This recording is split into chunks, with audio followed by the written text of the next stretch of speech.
I finally got back from a honeymoon. We actually got back last week, but my fiance, or now my husband, yay, my husband, we were off, or he was off for last week, and I'm unemployed right now. I'm looking for a job, yay.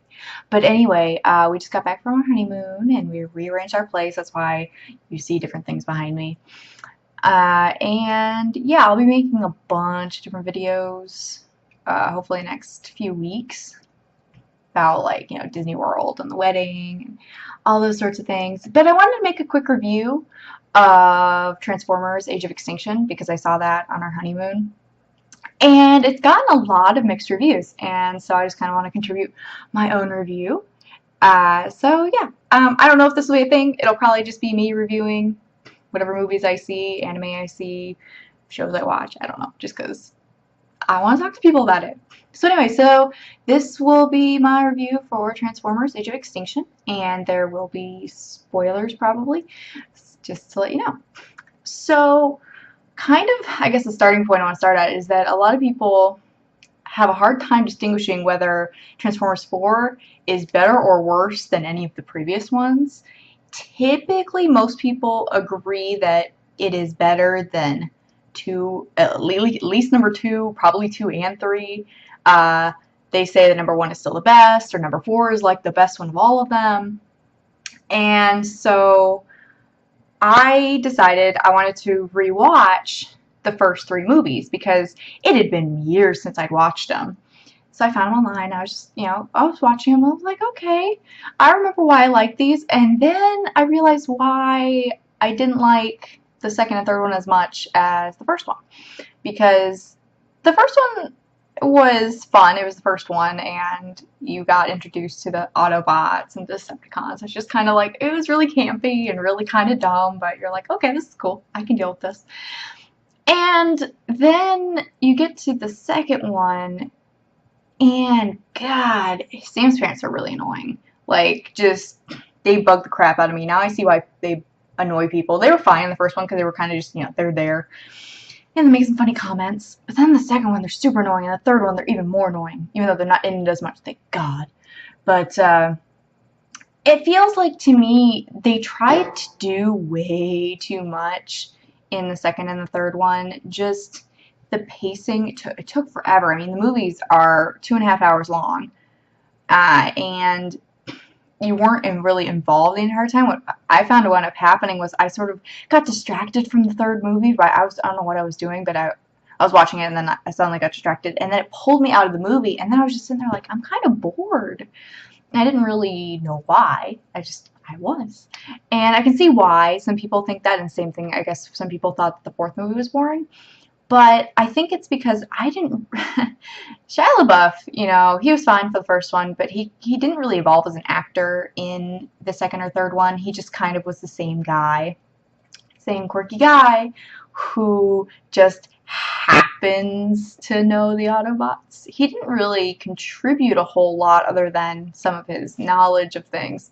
They're like, oh, Sam, we gotta do this, blah, blah, blah. I'm like, no, we really don't need to. But anyway, so that was my thoughts on the first, the first three movies, as the basis for comparing it to the fourth one. Now, I really had a lot of fun in the fourth one. I've always enjoyed the Transformers movies, despite the fact that 2 and 3 are much worse. But I still enjoy them. They're a fun time, just robots fighting robots and blowing stuff up, and it's a good time. But then the fourth movie, I really, really like the fact that they changed the cast. Mark Wahlberg does a good job in this. He does typical sort of Mark Wahlberg-ish sort of acting things, but he's enjoyable in it. I feel like having his daughter and his daughter's boyfriend in it were completely pointless. They didn't need me in there at all.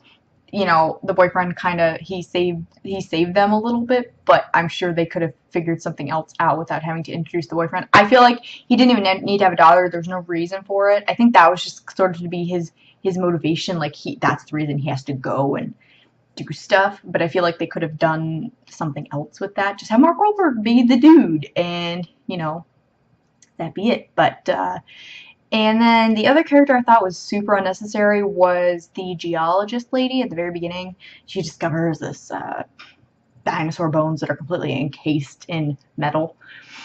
And she had the sole purpose of basically telling Stanley Tucci's character that this happened, and she kind of just dragged around a little bit, and then she just disappears. Like, you don't see her again at the end of the movie or anything. It's like, why was she in this? I don't understand.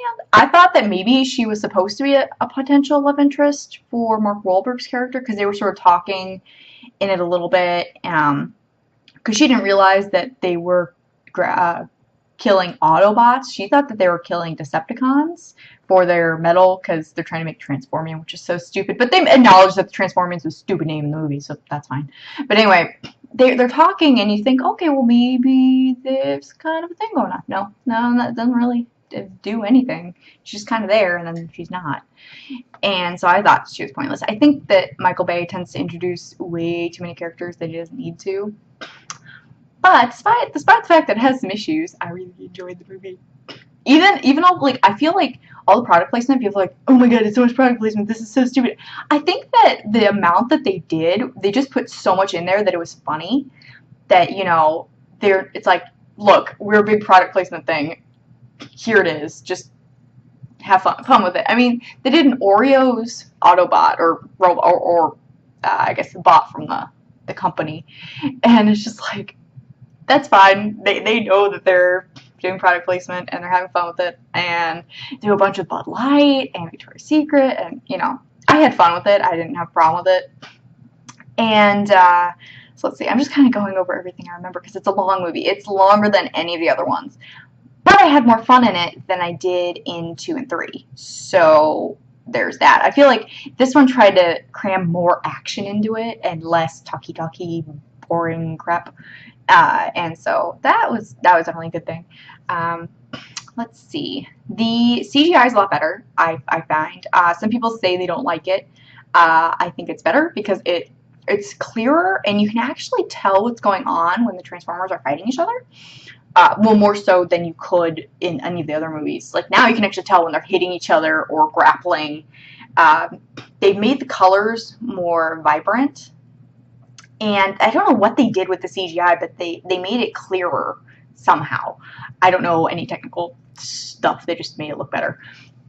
And so that was really good. They introduced some new Autobots, killed some others. The new Autobots, for the most part, you don't really get to know them that well. They're just kind of there, but they're cool. I mean, you know, they're not introduced any more than the new ones in any of the other movies except for the first one. So it's kind of like, okay, new Autobots.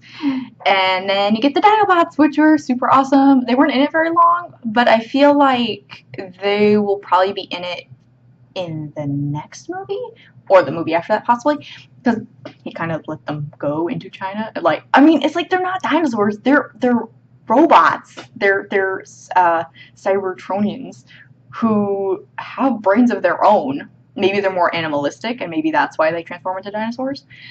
But, like, it's like, I release you. It's like, well, like, you could stop them anyway? I don't know, but they're releasing to China, create havoc and mayhem. But they were cool for the time they were in it, and I didn't think it was stupid that they showed up. They were kind of cool. Let's see. I don't know. I didn't mind how long it was. For one thing, we were in Florida, and it was really, really hot, and we were just like, oh, 3 hours in the theater, that'll be fine. It's about 2 hours and 45 minutes long or something like that, which is ridiculous. Again, I don't mind long movies as long as they keep me entertained, and I was entertained in the entire thing. So yeah, I think as long as you enjoyed previous Transformers movies, you'll probably enjoy this.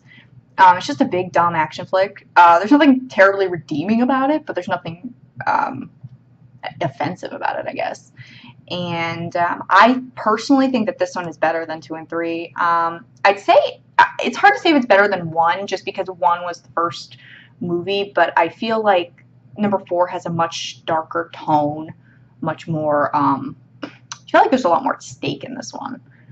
Ooh, the new bad guy Lockdown is really cool. Anyway, those are kind of my thoughts and feelings on Transformers 4.